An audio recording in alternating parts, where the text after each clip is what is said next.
வணக்கம் நேர்களே, நான் உங்கள் ஆஸ்ட்ரோ பூர்ணா. இன்னைக்கு நாம இந்த இடத்துல பார்க்கக்கூடிய பதிவு பாத்தீங்கன்னா மே மாத பலன்கள். மே மாதத்துல இருக்கக்கூடிய கோச்சார கிரகங்களின் நிலவரங்கள் அப்படின்னு பார்க்கும்போது மேஷ ராசியில சூரியன் உச்சம் பெற்று இருக்கிறார். சூரியனோடு சேர்ந்து புதனும் கிரக சேர்க்கை பெற்று இருக்கிறார்.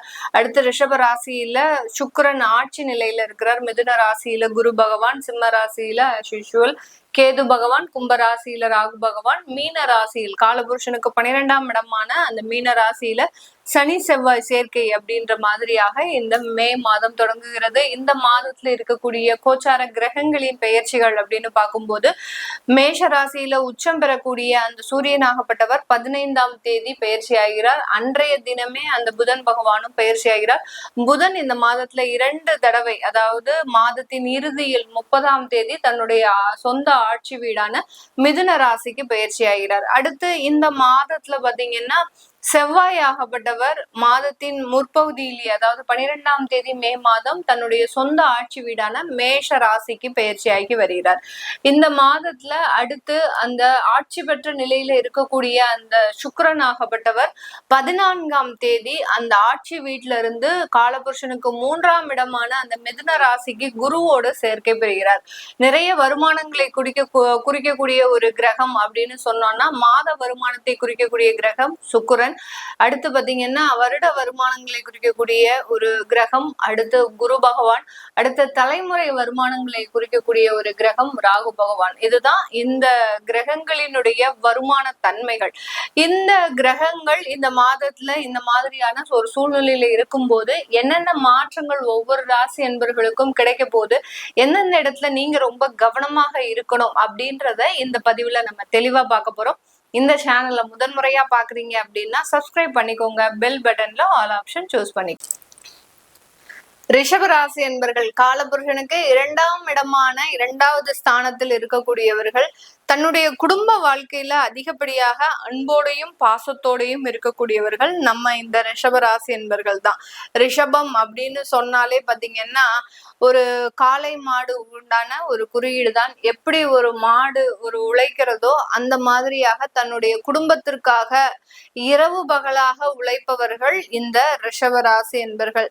அதாவது காளை மாடு தன்னுடைய வேலையை ஒழுங்கா செய்யும். அதாவது அதுல எந்த விதமான ஒரு இதுவும் இல்லாமல் தன்னுடைய வேலையை ஒரு உழைப்பாக கருதி எல்லாருக்கும் அதற்குண்டான பலன்களையும் கொடுக்கக்கூடியது அந்த உருவத்தினுடைய வேலை, அந்த காளை மாட்டினுடைய வேலை. அப்படி இருக்கக்கூடிய இந்த ரிஷபராசி என்பவர்களுக்கும் இதே மாதிரி தான். அதாவது தன்னுடைய உழைப்புனால மற்றவர்கள் சந்தோஷமாக இருக்கணும், மற்றவர்களை எப்போதுமே ஒரு பாசத்தோடையும் ஒரு அரவணைப்போடையும் வைத்திருக்கணும் அப்படின்னு நினைக்கக்கூடியவர்கள் நம்ம ரிஷபராசி என்பர்கள். இவர்களுக்கு மே மாதத்துல என்ன ஒரு மாற்றங்கள் நடக்க போகுது, உங்களுக்கு நிறைய ஒரு வருமானங்கள் வரப்போகுது, நிறைய கடன் பிரச்சனைகள் தீரப்போகுது. இந்த மாதத்துல பாத்தீங்கன்னா நீண்ட நாள் கடன், எவ்வளவோ ஒரு வருடங்களாக இருந்த கடன்லாம் இந்த மாதத்துல உங்களுக்கு தீரக்கூடிய ஒரு நேரம். உங்களுடைய 11ஆம் வீட்டு அதிபதி அப்படின்னு சொல்லக்கூடிய அந்த குரு பகவான் 2ஆம் இடத்துல இருக்கிறார். உங்களுடைய ராசி அதிபதியும் 2ஆம் இடத்துல சேர போறார். அப்படி இருக்கும்போது நீண்ட நாளாக இருக்கக்கூடிய கடன் தொந்தரவுகள், நீண்ட நாளாக வரவேண்டிய பண வரவுகள், இது எல்லாமே இந்த மாதத்துல முழுமையாக வந்து சேரக்கூடிய ஒரு நேரமாக தான் இந்த ரிஷபராசி என்பவர்களுக்கு இருக்கும். கேட்கறதுக்கே ரொம்ப ஆனந்தமாக இருக்கு மேடம். நிறைய விஷயங்கள்ல நாங்க பணத்தை கொடுத்துட்டு மாட்டிட்டு இருக்கிறோம்.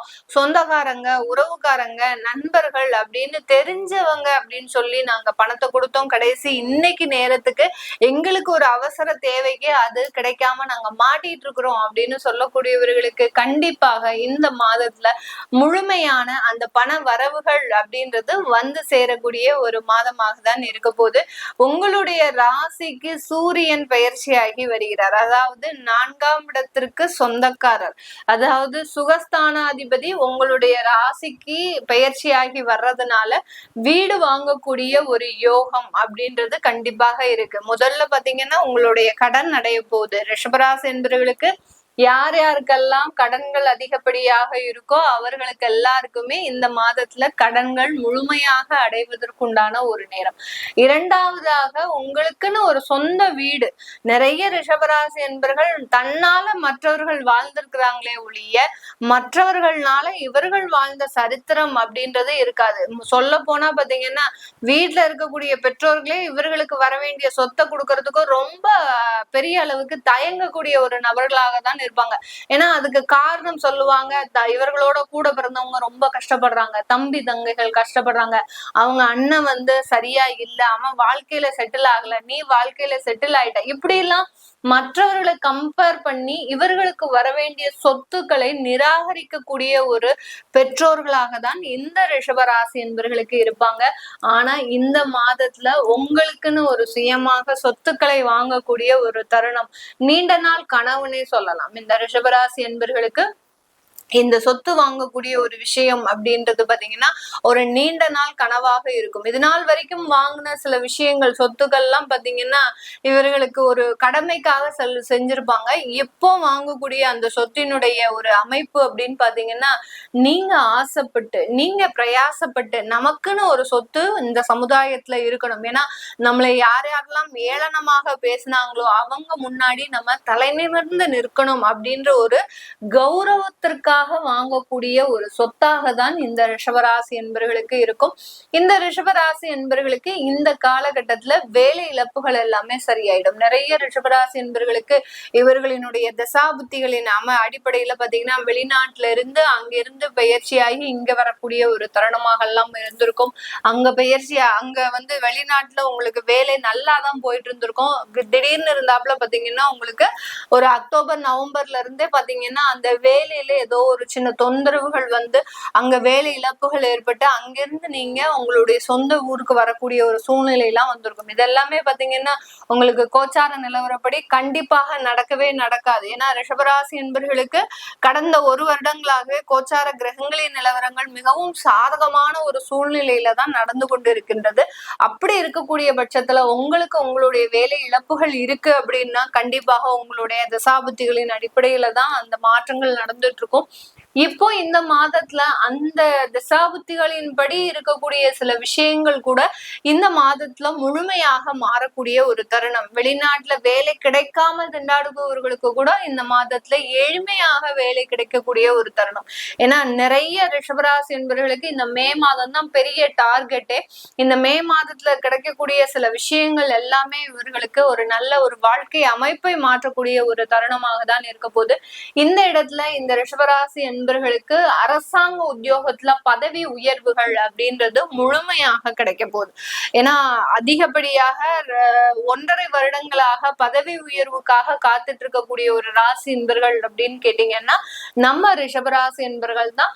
இந்த ரிஷபராசி என்பர்கள் இந்த காலகட்டத்துல உங்களுக்கு பதவி உயர்வுகள் அரசாங்க உத்தியோகத்துல அதுலயும் பாத்தீங்கன்னா நிறைய பேர் பாத்தீங்கன்னா விஆர்எஸ் வாங்கலாமா வாங்க வேண்டாமா அப்படின்ற ஒரு தயக்கத்துல இருக்கிறவர்களுக்கு கூட ஒரு அந்த விஆர்எஸ் அமைப்பு ஒரு சாதகமான ஒரு அமைப்பை கொடுக்கும். ஏன்னா உங்களுக்கு உடல் சார்ந்த சில விஷயங்கள்ல கொஞ்சம் தேவையில்லாத ஒரு பிரச்சனைகள் இருக்கிறதுனால இந்த ரிஷபராசி என்பவர்களுக்கு அந்த அரசாங்கத்துல உத்தியோகத்துல வேலை பார்க்கக்கூடியவர்கள் அந்த விஆர்எஸ் சம்பந்தப்பட்ட விஷயங்கள்ல முயற்சிகள் எடுக்கக்கூடிய ஒரு தருணம்.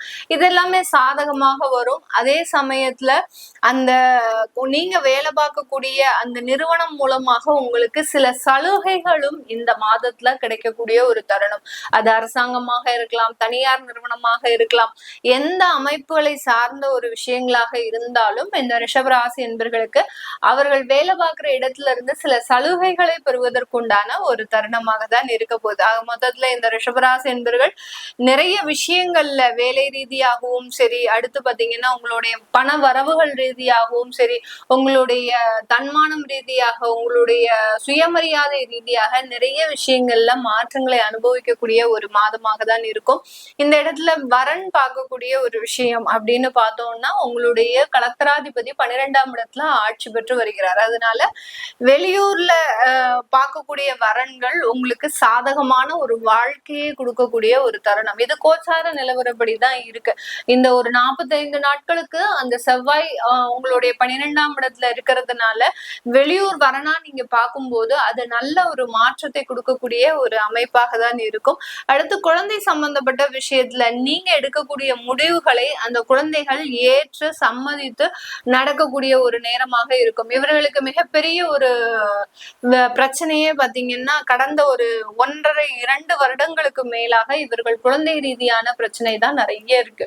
குழந்தைகள் சொன்ன பேச்சு கேட்க மாட்டேங்கிறாங்க. அடுத்து படிப்பு விஷயத்துல என்னுடைய முடிவை கேட்க மாட்டேங்கிறாங்க. திருமண வாழ்க்கையில அவர்கள் இஷ்டத்துக்கு இருக்கிறாங்க.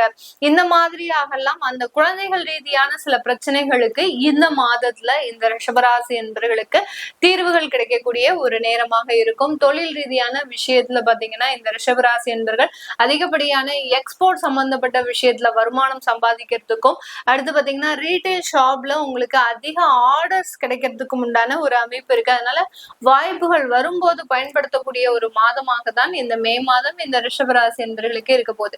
இது எல்லாமே நம்ம கோச்சார நிலவரப்படி பலன்களை கணிச்சு சொல்லியிருக்கிறோம். உங்களுடைய பிறந்த கால ஜாதகம், சுய ஜாதகம், ஜனன கால ஜாதகம் அப்படின்னு சொல்லக்கூடிய உங்களுடைய பிறந்த தேதி, நேரம், இடத்தை வச்சு உங்களுக்கு ஒரு ஜாதகம் எழுதியிருப்பாங்க.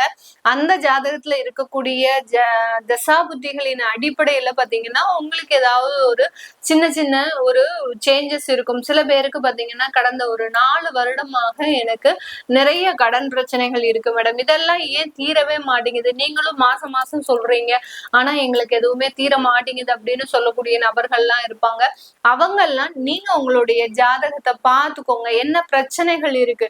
என்னுடைய ஜாதக கணிப்பு படி ஒருத்தருக்கு 1 வருடத்திற்கு மேல ஒரு பிரச்சனைகள் தொடருது அப்படின்னாலே நீங்க தயவு செய்து உங்களுடைய சுய ஜாதகத்தை பார்க்கணும்.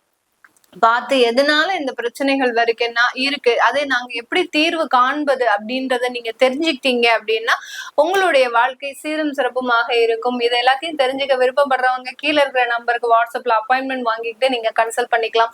உங்களுடைய குழந்தைகளுக்கு ஜாதகம் எழுதணும். நிறைய பேருக்கு பாத்தீங்கன்னா அந்த குழந்தைகள் நல்லா இருக்கணும், நம்மளுடைய வாழ்க்கை தான் வீணா போயிடுச்சு, அட்லீஸ்ட் அந்த குழந்தைகளாவது நல்லா இருக்கணும், அந்த குழந்தைகளினுடைய வாழ்க்கை அமைப்பு எப்படி இருக்கு அப்படின்னு தெரிஞ்சுக்கிறதுக்கு முதல்ல அவங்களுக்கு ஜாதகம் எழுதுங்க. அதுக்கப்புறம் அவங்களுக்கு நியூமராலஜி படி பெயர் வைக்கணும் விருப்பப்படுறவங்களும் கீழே இருக்கிற நம்பருக்கு வாட்ஸ்அப்ல அப்பாயின்மெண்ட் வாங்கிட்டு நீங்க கன்சல்ட் பண்ணிக்கலாம்.